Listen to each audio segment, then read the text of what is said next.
അധികം മസാലയൊന്നും ഇല്ലാതെ എന്നാൽ നല്ല ടേസ്റ്റി ആയിട്ട് ഒരു റൈസ് ഐറ്റം ഉണ്ടാക്കിയാലോ. അത് സ്കൂളിലേക്കാവട്ടെ അല്ല എങ്കിൽ ഗസ്റ്റ് വരുമ്പോഴും ഒക്കെ ഉണ്ടാക്കി കൊടുക്കാം കേട്ടോ. നല്ല ഫ്ലേവറാണ് ഈ റൈസിന്. അപ്പോൾ അതെങ്ങനെയാണ് ഉണ്ടാക്കേണ്ടതെന്ന് നോക്കാം. അതിന് മുമ്പായിട്ട് എൻ്റെ ചാനൽ ഇതുവരെ നിങ്ങൾ സബ്സ്ക്രൈബ് ചെയ്തിട്ടില്ല എങ്കിൽ ഒന്ന് സബ്സ്ക്രൈബ് ചെയ്യൂ കേട്ടോ.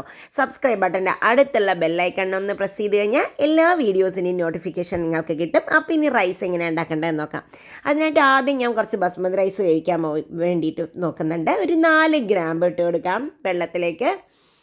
2 വയനയുടെ ഇല ബേ ലീവ്സും കൂടി ഇട്ട് കൊടുക്കാം. പിന്നെ കുറച്ച് ജാതിപത്രിയാണ് ഇട്ട് കൊടുക്കുന്നത്.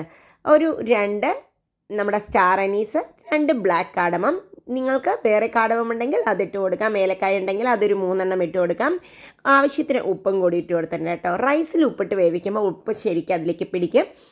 ഇതൊന്ന് തിളയ്ക്കാൻ വെച്ചിട്ടുണ്ട്. തിളയ്ക്കുമ്പോൾ നമുക്ക് ഇതിലേക്ക് ഒരു 20 മിനിറ്റ് കുതിർത്ത് വെച്ച ബസ്മതി റൈസാണ് ഇട്ട് കൊടുക്കുന്നത്.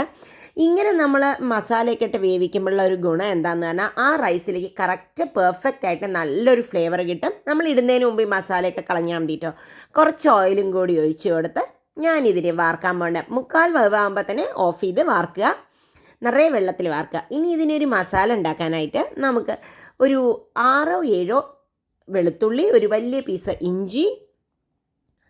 ഞാനിതിൽ എരിവിനായിട്ട് ചേർക്കുന്നത് പച്ചമുളകാണ്. 4 പച്ചമുളക് ഇട്ടിട്ടുണ്ട്. നിങ്ങൾക്ക് നല്ല എരിവ് വേണം റൈസിന് വെച്ചാൽ കുറച്ചും കൂടി വേണം. ഒരു 1/2 ടീസ്പൂൺ കുരുമുളകും, 1 ടീസ്പൂൺ പെരുംജീരകം, ഒരു 3/4 ടീസ്പൂണോളം നല്ല ജീരകം. ഇനി ഒരു ഷാഹി ജീര പറഞ്ഞ് കിട്ടുന്ന ജീരകം ഒരു 1/2 ടീസ്പൂൺ. ഈ ഷാഹി ജീര ഇല്ലെങ്കിലും കുഴപ്പമില്ല കേട്ടോ. ഇതിനെ ഒന്ന് ക്രഷ് ചെയ്ത് വരാം. ഇപ്പം ഇതാ നന്നായി ക്രഷ് ചെയ്ത് വന്നിട്ടുണ്ട്. ഇനി ഇതിലേക്ക് നമുക്ക് ബാക്കി ചേരുവകളും കൂടി ചേർത്ത് കൊടുക്കാം. ഇത് മാത്രമല്ല നമ്മൾ ഇട്ട് കൊടുക്കുന്നത്. ഇതിൻ്റെ കൂടെ ഒരു പിടി മല്ലിയിലയും ഒരു പിടി പുതിനയിലയും കൂടി ഇട്ട് കൊടുക്കുന്നുണ്ട് കേട്ടോ. പുതിനയുടെ ഫ്ലേവർ കൂടുതൽ വേണമെന്നുള്ളവർക്ക് കൂടുതലിടാം. ഇനി ഇത് നന്നായി ക്രഷ് ചെയ്തിട്ട് വന്നിട്ടുണ്ട്. വെള്ളം ഒന്നും ഒഴിക്കാതെയാണ് ക്രഷ് ചെയ്തിരിക്കുന്നത്. നന്നായി വന്നിട്ടുണ്ട്. ഇപ്പോൾ ഈ ക്രഷ് ചെയ്തിടുമ്പോൾ തന്നെ നല്ലൊരു ഫ്ലേവർ കിട്ടും. ഇനി നമ്മൾ പുലാവ് ഉണ്ടാക്കാനായിട്ട് ഒരു പാനിലേക്ക് കുറച്ച് എണ്ണ ഒഴിക്കാം. എന്നിട്ട് ആദ്യം ഞാൻ പനീറിന് ജസ്റ്റ് ഒന്ന് സോട്ട് ചെയ്തെടുക്കുകയാണ് കേട്ടോ. ജസ്റ്റ് ഒരു 2 മിനിറ്റ് ഒന്ന് സോട്ട് ചെയ്യുക മാത്രമേ ആവശ്യമുള്ളൂ. ഒരുപാടാവരുത്, അപ്പോൾ അത് ഹാർഡായി പോവും. ഇപ്പം ഇതായിട്ടുണ്ട്. അപ്പം ഞാനിത് വാങ്ങിയെടുക്കാൻ പോകണം കേട്ടോ. ജസ്റ്റ് ഒരു ഗോൾഡൻ കളർ ആയിട്ടുണ്ടെന്ന് മാത്രമേ അത്രേ ആവേണ്ടുള്ളൂ. ഇത് പാത്രം മാറ്റിയിട്ട് വരാം. അപ്പം മാറ്റി ആ എണ്ണ ഇതിലുണ്ട് ഓൾറെഡി. ഇനി അതിലേക്ക് ഒരു ഒനിയൻ ചോപ്പ് ചെയ്തത് ഇട്ട് കൊടുക്കാം. കുറച്ച് ഉപ്പിട്ട് കൊടുത്തു കഴിഞ്ഞാൽ വേഗം തന്നെ ഒനിയൻ സോട്ട് ചെയ്ത് കിട്ടും. അപ്പോൾ വേഗം ആവട്ടെ. നമുക്ക് ഇതൊന്ന് നന്നായി ഒന്ന് ആയി കിട്ടണം കേട്ടോ. ഒരു ഗോൾഡൻ കളർ ആവണം. അപ്പോൾ എണ്ണ കുറവായതുകൊണ്ട് ഞാൻ 1 ടേബിൾ സ്പൂണോളം ഗീയും കൂടി ഒഴിച്ച് കൊടുത്തിട്ടുണ്ട് കേട്ടോ. അപ്പോൾ ഇതാ നമ്മുടെ ഒനിയനൊക്കെ നല്ലവണ്ണം സോട്ടായി വന്നിട്ടുണ്ട്. ഇനി ഇതിലേക്ക് നമ്മൾ ആ ചതച്ച് വെച്ച മസാലയാണ് ഇട്ട് കൊടുക്കുന്നത്. ഈ പച്ചമുളകിന് നല്ല എരിവുണ്ടായിരുന്നു കേട്ടോ. അതുകൊണ്ടാണ് 4 ഇട്ടത്. നിങ്ങൾക്ക് പോരാ, നല്ല എരിവുള്ള ഒരു പച്ചമുളക് റെസിപ്പിയാണ് നിങ്ങൾക്ക് വേണ്ടുമെങ്കിൽ കുറച്ചും കൂടി പച്ചമുളക് അതിലിടാം. ഇതാ പച്ചമണം മാറുന്നവരെ ഒന്ന് വഴറ്റിയെടുത്തിട്ടുണ്ട് കേട്ടോ. ഒരുപാട് കരിഞ്ഞു പോകരുത്, ജസ്റ്റ് ഒന്ന് സോട്ട് ചെയ്താൽ മതി. ഇനി അതിലേക്ക് ഒരു 1/2 കപ്പ് ബീൻസും, ചെറുതായാണ് അരിഞ്ഞിരിക്കുന്ന 1/2 കപ്പ് ക്യാരറ്റും, ഇനി ഒരു 1/2 കപ്പ് ഗ്രീൻ ക്യാപ്സിക്കവുമാണ് ഇട്ട് കൊടുക്കുന്നത്. ഇതിൽ ഞാൻ ഗ്രീൻ പീസ് ഇട്ടിട്ടില്ല. ഗ്രീൻ പീസ് വേണമെന്നുള്ളവർക്ക് ഗ്രീൻ പീസ് വേവിച്ചതിന് ശേഷം ഇട്ട് കൊടുക്കാം. അല്ല ഫ്രോസൺ ആണെങ്കിലും ഒന്ന് വേവിച്ചിട്ടിടുന്നതായിരിക്കും നല്ലത്. അപ്പോൾ ഇതിനി ഒന്ന് നമുക്കൊരു 5 മിനിറ്റോളം ഈ മസാലയിൽ കിടന്നിട്ട് ഈ ക്യാരറ്റും ബീൻസും ക്യാപ്സിക്കും ഒന്ന് വേവട്ടെ. ഞാൻ വെള്ളമൊന്നും ഒഴിക്കുന്നില്ല, ആവിയിൽ വേവട്ടെ. ലേശം ഉപ്പും കൂടി ഇട്ട് കൊടുത്തിട്ടുണ്ട് കേട്ടോ. വെജിറ്റബിളൊക്കെ ഇട്ട് കൊടുത്തല്ലേ. അപ്പോൾ ഇതൊന്ന് നന്നായി ഒന്ന് വേവാൻ വേണ്ടി അടച്ച് വയ്ക്കാം.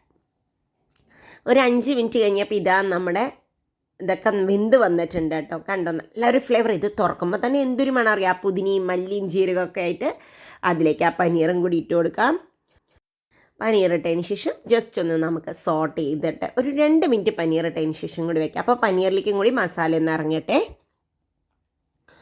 അപ്പോൾ ഒരു 2-3 മിനിറ്റ് കഴിഞ്ഞിട്ടുണ്ട്. കണ്ടോ, നന്നായിട്ട് അതിലേക്ക് മസാലയൊക്കെ ഇറങ്ങിയിട്ടുണ്ട്. ഈ പുതിനയുടെയും മല്ലിയുടെയൊക്കെ മണം തന്നെ സൂപ്പറാട്ടോ.